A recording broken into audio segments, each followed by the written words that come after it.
a lot of us are seeing like repeating numbers, 222, 1111, 333, 444, 1010, 1212. What would you say, what would you attribute this experience to? Because I know so many people that are having this experience right now.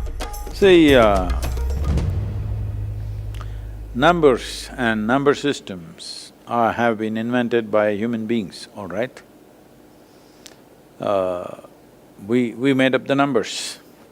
Because we have 10 fingers, we made 10 an important number, and the zero came from India, you know that. The zero was invented in India, and the number system evolved out of that. In India, we see that zero is the only true number because that always exists. Rest we made up. 1, 2, 3, 4 made up by us. Zero has always been there. It's the natural existence, there is a zero. There are many, many things which are zero. But 1, 2, 3, 4 we make it up. How far can we count? It depends, A child will think 10 means it's like a big number in a child's mind. Well, now you can say a million or a billion, now these days everybody's saying a zillion. I don't think most people understand what's a zillion, but people keep using it. So about coincidence of numbers, one aspect, I'll just cover it in two different ways. One aspect is there are only 9 digits. So repetition is very obvious because there are, 7 billion people and there are only 9 digits. How many times will it repeat itself? Naturally, it'll repeat itself many, many times. But at the same time, if there are 2 people close to each other, let's say there are 2 people who love each other.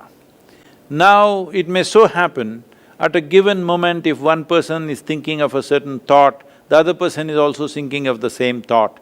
See, one person is picking a number which is 3, the other person is also picking number 3 because certain cohesiveness can easily happen with life.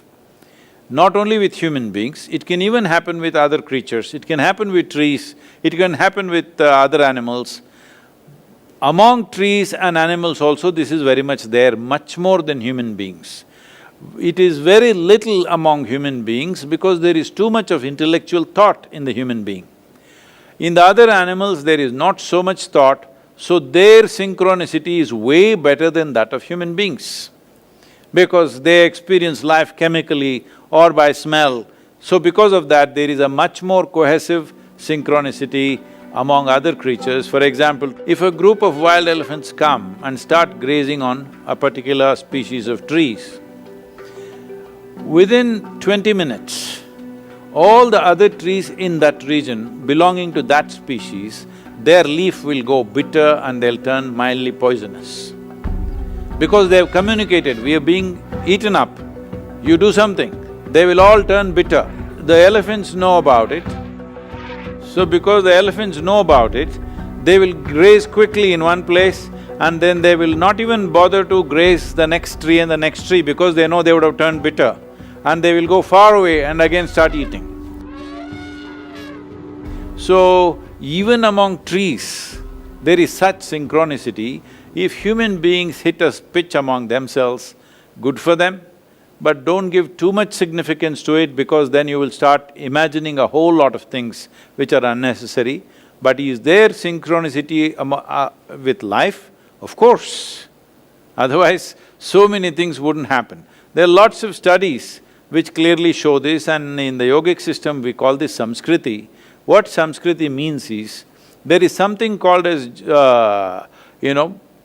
learning because of the atmosphere. You're not being actually taught anything. Just because a certain family has certain skills, even the children born in that family, just almost like they're born with those skills, they just adapt. It is just in the air somewhere, the skill. They just pick it up. They have made studies of various people and animals, mice. They have noticed that this is possible, that learning can just happen out of contact. So, there is synchronicity with life, otherwise life would not exist. But it should not be overdone in our minds, that's all.